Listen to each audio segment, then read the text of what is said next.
Halo, sema wapendwa, wapenzi, habari zenu?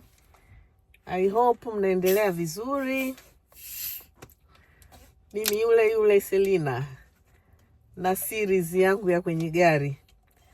Leo niko kuna sehemu nilikuwa naishi zamani kabisa.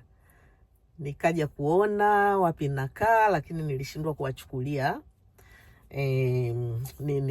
picha. Karibuni.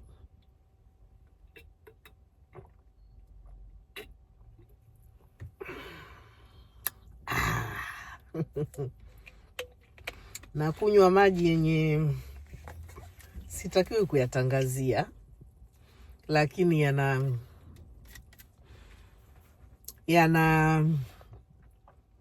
nini wanaita, suya ni nini, ni acid, mineral water, lakini yana bubbles like, yeah. Kwa hiyo nimekuja, niko sehemu nasubiri kama kawaida na series yangu ya kwenye gari. Asanteni wote mliopita kucomment na kulike na kushare. Na washukuruni kwa muda wenu kama kawaida. Mie Selina yule. Sasa leo leo sijui niseme ninaumbea hata so umbea. Leo nataka kuongea na wazazi. Kwa sababu nimekuta clip moja, msichana mmoja Mkenya ambaye amemblock baba yake. Hataki tena mawasiliano na baba yake mzazi. Nitaeleza yote, naweza ikawa vizuri au vibaya, lakini kwa nini amemblock nataka sasa nieleze hapo. Huyu msichana anaishi UK. Nitaweka video yake hapo kidogo mumuone. Anaishi UK, Mkenya. Alikwenda nyumbani, navyoelekea alienda Kenya kutembea last year kabla ya Christmas. Babake ni polisi. Babake anafanya kazi polisi. Kwa hiyo alivyoenda kumtembelea huko babake na mamake hawaishi pamoja. Na baba inaelekea na mwanamke mwingine, Nairobi Girls, ambaye anamla sana pesa. Kwa hiyo sasa alienda nyumbani, kama aliliwa mahela au vipi, lakini aliondoka bila kumwaga babake. Kwa hiyo alivyoondoka, baba tena akamtafuta. Amemtafuta, akawa anamuuliza, vipi baby, umeondoka ukuaga na nini, lakini mimi nina shida kidogo, nataka unikopeshe pesa. Yule msichana akamjibu baba yake, akamwambia, baba, ndo kwanza nimekuja, niko sehemu, nitakutafuta nikitulia. Mzee hakuishia pale, akaendelea. Yule msichana anasema, nilikuwa likizo, nimerudi nyumbani, kwa sasa hivi nitakuwa sina hela ya kutoa. Kwa hiyo naomba unavyokopa hela huko kwa watu, maki anasemaje, naomba unikopeshe. Mara ya pili hiyo anaambia, naomba nikopeshe pesa, nitakurudishia Jumatatu.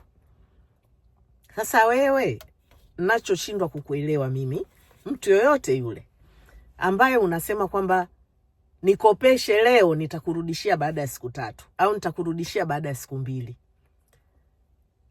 Nakuwa najiuliza, hiyo issue ambayo haiwezi kusubiri hizo siku 2 ni issue gani?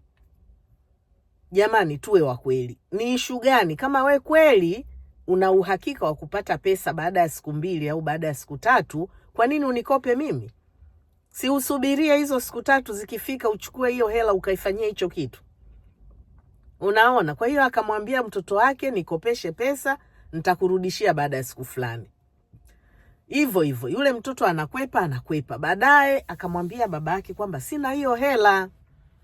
Mimi nimetoka nyumbani, nimekopa pesa. Zile pesa ambazo nilizikopa bado sijazirudisha.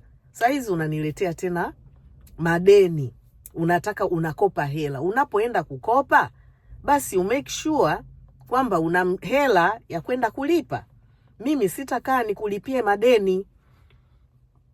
Baada ya pale yule mzee haelewi. Kwa hiyo mtoto akaamua kumblock babake. Hataki kabisa mawasiliano na babake. Amechoka. Kumbe sasa inakuja kuonyesha kwamba baba ana mwanamke mwingine. Yule mwanamke ndo anayemsumbua kila siku. Anataka hela ya hiki, anataka hela ya hiki. Anataka hela ya hiki, anataka hela ya hiki. Sasa wewe kama unajiona kwamba unajua sana kutongoza wanawake, sijui kufanya nini, kwa nini usitoe hela yako ya mshahara? Ukae unamuumiza mtoto, yeye ndo atoe pesa yake akupe wewe ili wewe ukahonge. Maisha ya Ulaya jamani, maisha sio maisha lele mama, kwa sababu mtu yoyote anaweza akakwambia. Kwa mfano mimi naweza nikakwambia wewe kwamba mimi ninapata mshahara, let's say ni $10,000 kwa mwezi. Si ndio hiyo nayo kuja kuwatangazia kwamba mimi na mshahara $10,000 kwa mwezi. Lakini sasa unasahau kwamba huu mshahara $10,000 kwa mwezi ni kabla hujakatwa kodi. Ukishakatwa kodi ni nusu. Una bill za kulipia. Unalipa nyumba, unalipa gari, unalipa umeme, unalipa maji. Kama unapeleka mtoto labda private school utalipa, na chakula, yani na kila kitu. Na bado uweze kuishi we mwenyewe. Kwa hiyo hii hela sio hela nyingi, ni pesa nyingi ukiisikia kwa nyumbani, lakini sio pesa nyingi kwa maisha halisi ambayo tunaishi huku.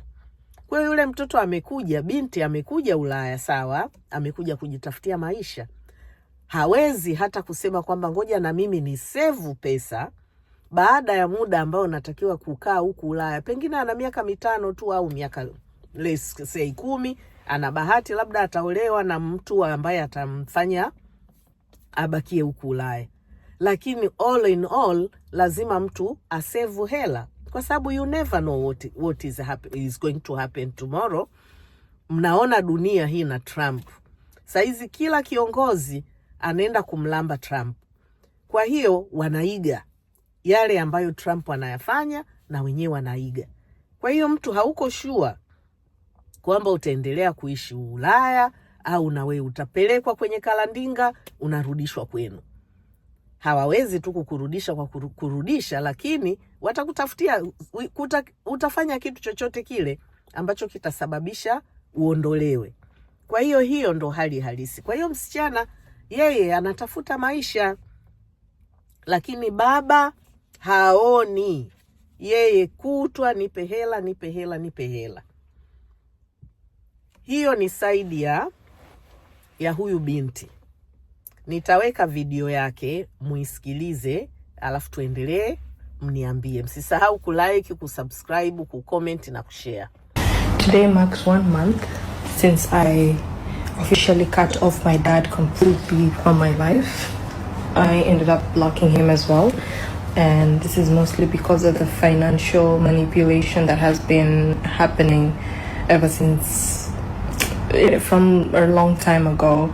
And this decision was actually not a very easy one, because you know it's not easy to cut off a parent, but once you realize that they are just taking advantage of you, then there are boundaries that have to be kept in place at that point. Encourage people just like me who are outside of their country and trying to make a better life for themselves, and we're all trying to just get away from poverty. Fantastic. Problem no dey finish you. Wahala be like Vera Sidika Matako. You know they agree pass gates. You know they pass gates. Okay, let me read the chats between she and her so that we can carry everybody along. Not to bother you, please. I'm kindly asking for this favor. And this favor is for, I'm assuming that's like 30,000 shillings. I sought out a pressing issue. Just wanted you to help me with the cash, and I will refund it without a fail on Monday. I know you have your plans, but this I will definitely refund. And I have talked to your mom too. I'm having issues with my bank, but this matter is being resolved. Please, please don't say no. I'm at the edge and I will keep my words. Hi Dad, I'm not home now. When home, I will send because I have my SIM card on this phone, but make sure it's refunded as promised. Okay, don't worry, I will refund as I promised. Please don't forget to send. So she sent the money. Another day on Saturday, 11th January. Good afternoon. Happy New Year. Hope you are good. How can you leave without even saying anything? Anyway, that's a lecture on another day. How is your budget? I have a lot ahead of me, but for now, I need help of... He asked for money again. He called, she didn't pick. Wow, Dad. Nimefika. Okay, so that's Swahili. She's saying, wow, Dad. I just arrived yesterday. I haven't even received my January salary yet. And I spent so much when I was back home. I don't have anything left now. Maybe next time. So I'm assuming she went to Kenya. So she left without telling her dad. That's why her dad is saying you just left without saying anything. Good morning, dear. Umesao for the little. That means he's saying you forgot the little thing I asked you. He called, she did not pick. Hey Dad, sorry, I don't have anything. Morning, sorry, I missed your test. I guess he's saying text message. Ukipata, okay, Swahili. He's saying, if you find something, send to me. I'm stuck somewhere. She now replied, hi Dad, I sorted mom already, but next time, when you take debts, kindly sort it out on your own, because you do not know if I have money or even what my plans are. Thanks. And by the way, I talk a lot with mom. I'm always checking on her. I don't have to send her money to show that I'm checking on her. You have blocked this contact. She blocked her father on Tuesday, 18th February 2025. Blocked! You see it. Before we go on.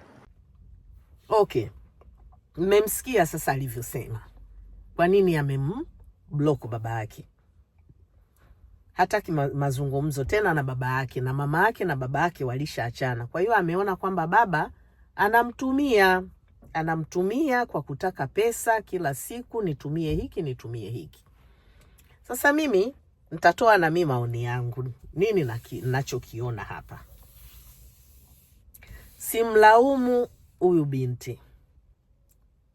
Kwa nini ameamua kufanya kitu kama hiki? Kwa sababu sometimes inakuwa too much. Mtu hujui kwamba maisha yalivyo Ulaya ni maisha ya aina gani. Japo wengine hapo mtasema kwamba okay, kama ni shida hivyo mbona we hurudi? Ndiyo sirudi. Siwezi tu kurudi. Nimekaa Ulaya zaidi ya miaka 28 na karibia miaka 30 sasa. Siwezi tu nikasema kwamba leo nabeba begi narudi nyumbani Tanzania. Siwezi. Inabidi niwe nimejiandaa. Mindset ni mpango, ni long time. Mindset yangu inakwenda, labda ninasema sasa ninajiandaa, let's say in 5 years, in 10 years, kwamba narudi nyumbani. Ni vitu vya polepole. Huwezi tu ukafunga mizigo leo na ukasema leo narudi nyumbani. Kwa nini? Kwa sababu huku mimi nina watoto. Huku ndo nimeishi maisha yangu yote. Ukubwa wangu wote nimeishi Ulaya. Sasa hivi nikirudi nyumbani sina marafiki. Network yangu yote ilipotea. Waliobakia ni wachache sana ambao nilihold miaka yote hii ambayo niko Ulaya. Ninaweza nikawahesabu 2 au 3. Unaona? Japo ndio nitakaporudi nyumbani nina wale ambao labda nilisoma nao sekondari, sijui nilifanya nao kazi benki, sijui, yani watakuwepo wachache, lakini ni kitu ambacho tunatakiwa tena to build relationship na to build our network, kwa sababu network ndo kila kitu. Kwa hiyo naweza nikarudi nyumbani, lakini bado nitakuwa lonely, na siwezi tu nikasema leo kesho narudi nyumbani, kwa sababu hata hapa Denmark government inatoa pesa kama unaamua kurudi, kwamba wanaita repatriation, ambayo ni kama ukiwa na watoto inaweza ikafika kama milioni 500 ya Tanzania. Lakini milioni 500 is nothing kama mimi nilikuwa sijajiandaa nyumbani, unajua de. Kwa hiyo anyway, hii imetokea kwa ajili ya, narudia kwa ajili ya huyu binti Mkenya. Tunarudi tena kwamba amefanya vibaya au amefanya vizuri kumblock baba yake. Bado mimi nitamshauri kwamba whatever it is, whatever it happened, this is our parents. Ni baba yako, ni mama yako, awe na chongo, awe na kilema, awe na nini, ni baba yako au ni mama yako. Una mama huyu mmoja na una baba huyu mmoja. Wakishapotea hawa, hakuna tena baba mwingine. Ninaongea kutokana na experience. Sina baba, sina mama. Siwezi kuwarudisha wazazi wangu. I wish wangekuwepo leo, wangeona jinsi ambavyo mtoto wao na wajukuu na kila kitu tulivyo achieve au tulipofikia. Lakini hawapo na siwezi kuwarudisha. Kwa hiyo pointi yangu ni kwamba huyu binti Mkenya, yeye anatakiwa tu unblock baba yake. Aendelee tu kuwa na relationship na baba yake. Utafanya nini? Utamtupia nani? Kwa sababu tunapozaliwa hatuombi. Hakuna mtu anaomba kwamba mimi nizaliwe na mzazi fulani, mimi nizaliwe na mtu fulani. Basi kila mtu si angekuja duniani anavyopenda. Lakini huwezi kuchuzi wazazi. Wazazi ni wale waliokuzaa, uliowakuta. Kwa hiyo kinachotakiwa kufanyika ni kwamba aendelee kuongea na baba yake, lakini baba aachane kabisa na haya mambo ya kwamba wewe unaenda kuhonga huko wanawake zako, mimi ndo nitoe pesa za kwenda kuwahongea wanawake zako. Kama huwezi kujiprotect, kama huwezi kuishi bila mwanamke, basi nenda taka jichome sindano. Lakini mimi pesa yangu siwezi nikatoa nakupa wewe, afu wewe unaenda kuhonga. Kwa maisha haya ya leo jamani, hatuoneani hata huruma. Umuonee hata huruma mtoto wako. Wewe akili yako yote kwamba ukamuhonge yule mwanamke, ukahonge yule mwanamke. Na yule mwanamke si ajabu anaenda naye kuhonga watu wengine. Utajuaje kama ile pesa mwenzio na yeye anapelekea huko? Kwanza baba mwenyewe mzee, pengine hata hizo shughuli hawezi. Kwa hiyo inakuwa ni kama kamfanya mtoto wake ATM, anaenda ana draw hela, anapeleka kwa mke wake mwingine. Ana draw pesa, anapeleka kwa mke. Hiyo ndo inachofanyika. Kwa hiyo ninachomshauri mimi huyu mwanamke, mtoto, binti, aache tu unblock baba yake, aendelee kuongea na baba yake, kwa sababu baba yake ndo baba huyo. Ila sasa ninarudi kwa baba. Mimi ninarudi kwa wazazi. Wazazi, msiwafanye watoto wenu kuwa ni insurance.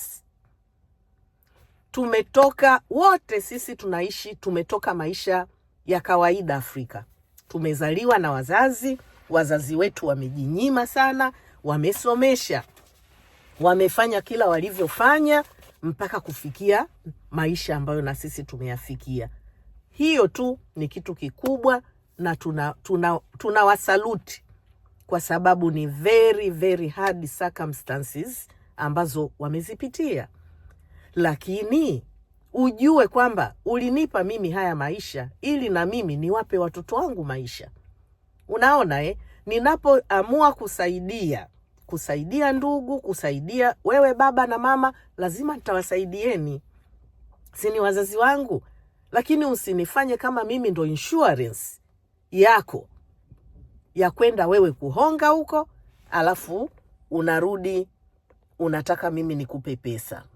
Jamani, sijui tena ni vitu gani haya matekniki hapa kwenye simu. But anyway, mtajua wenyewe. Nitakapo download hii labda itapotea. Msisahau kulike, kusubscribe,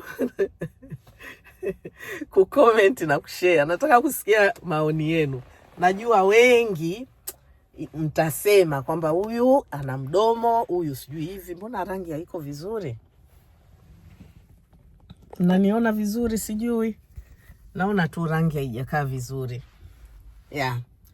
Unaona? Kwa hiyo sasa ndo hicho ninachosema jamani, kwamba nyinyi wazazi hatukatai. Hakuna mtu tajiri, hakuna mtu alizaliwa tajiri. Lakini mmejitolea, mmesomesha watoto wamefikia stage fulani. Msiwafanye sasa kuwa hawa watoto ni insurance zenu. Watawasaidieni tu. Mtu mwenye kusaidia, believe me, trust me, atasaidia. Wala una haja ya kumwambia, atasaidia tu.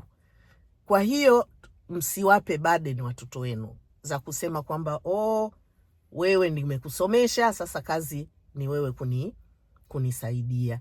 Kwa hiyo namuomba dadangu huyu Mkenya ambaye amemblock baba yake, amfungue tu baba yake, kwa sababu ni baba yake. Huwezi kuazima baba. Utamwazima wapi baba yako? Inabidi tu ukubali aishe. Unblock baba yako, ongea naye tena.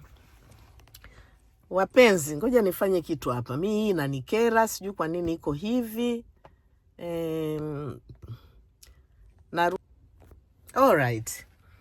Tunaendelea na nani zetu. Unaona Kwa hiyo sasa leo jua limekataa kabisa, jua limekataa huku. Lakini nakotokea mimi, ninakoishi, jua lipo. Kadiri ninavyoenda south, jua linapotea. Nilikuwa naenda Ujerumani, nimeishia njiani kwa sababu na gari yangu ni electric. Sijajua ninaenda kukuta nani za kuchaji wapi, lugha usioijua. Nishachoka na malugha ya watu. Kwa hiyo niko tu hapa nasubiria niende nako kwenda. Unaona nilikuwa naongelea issue ya huyu dada Mkenya ambaye amemblock baba yake kwa sababu baba yake alikuwa anaomba hela muda wote, na yeye zile hela anapeleka kwa mshikaji, kwa mchuchu wake huko nje. Ndio kukosa akili kwa baba zetu, kwa sababu sasa matokeo yake amekosa hata kile kidogo ambacho mtoto wake alikuwa anampelekea. Amekikosa kutokana na kuendekeza mambo ya kijinga. Na bado ninarudi kwa wazazi nao msiwe na expectations makubwa sana kwa watoto wenu, mnawatesa. Najua kabisa kwamba familia nyingi mtu anavyokuja Ulaya zinakuwa zimechanga, pengine wameuza kila kitu ili mtoto wetu aende akafanye chochote atusaidie. Ni vizuri tu, lakini mkumbuke kwamba huyu mtoto wenu na yeye huko anaishi. Watu wote, diaspora wote wanaishi maisha haya mawili. Anatakiwa aishi hapa anapoishi, alipe kodi, ale, afanye kila kitu, na anatakiwa bado apeleke pesa nyumbani kwa ajili ya watu wa kule nyumbani waishi.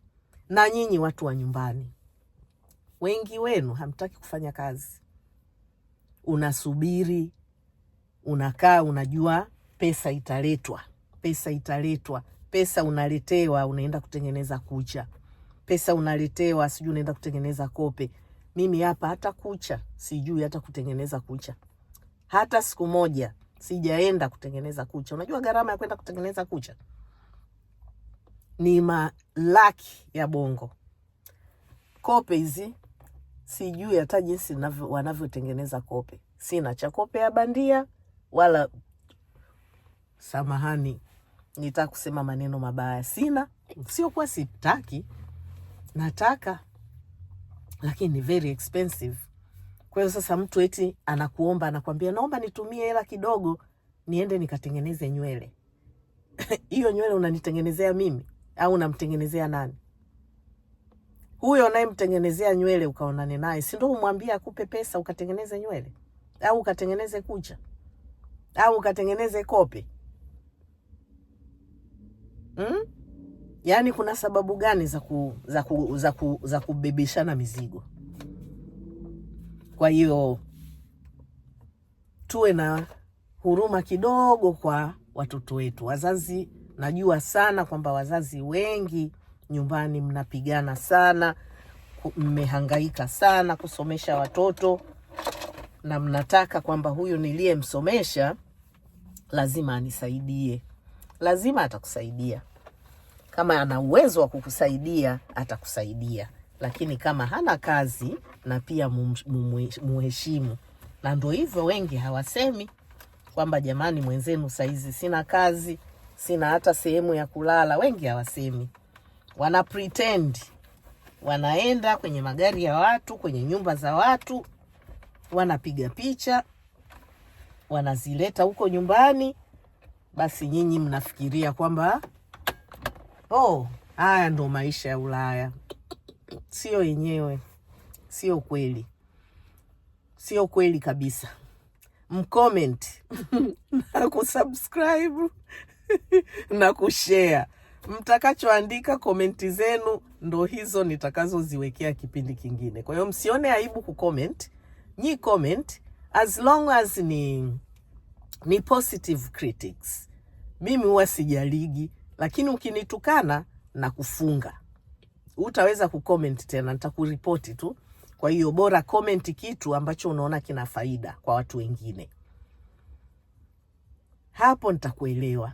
Lakini kama unajitia tu kwa sababu una mdomo wa kucomment, basi wewe fanya unavyoweza. Mimi nitakublock. Lakini pia usinipite tu. Kwani unaona shida gani ukisubscribe? Jamani, mnataka nibadilishe tonation? Mimi sio mtu wa kubadilisha tonation, lakini mkinichokoza nitabadilisha. Anyway, hiyo ndo naona leo kwa kifupi nitaka niongelea huyu msichana wa Kenya ambaye amemblock baba yake. Wewe unafikiriaje? Baba yako anavyokufanya wewe ni ATM machine. Anakuja kupokea tu hela kila siku, alafu zile hela anazipeleka kwa mwanamke wake. Wewe utajisikiaje? Na waachieni hilo swali, mnijibu. Alafu tuone, tutadiscuss kutoka hapo. Mnaona kwamba amekosea au mnaona kwamba ni sawa? Kwa sababu anaumia, pengine anafanya kazi hata 2 3, alafu anakuambia nikopeshe 30,000 za Kenya. 30,000 za Kenya ni hela nyingi, kwa sababu hela ya Kenya iko juu kuliko hela ya Tanzania. Baba huyo. Comment, subscribe na ushare. Tukutane kwenye klipu nyingine. Ninayo, nisichanganye mambo, nitaendelea hapa, nifuate.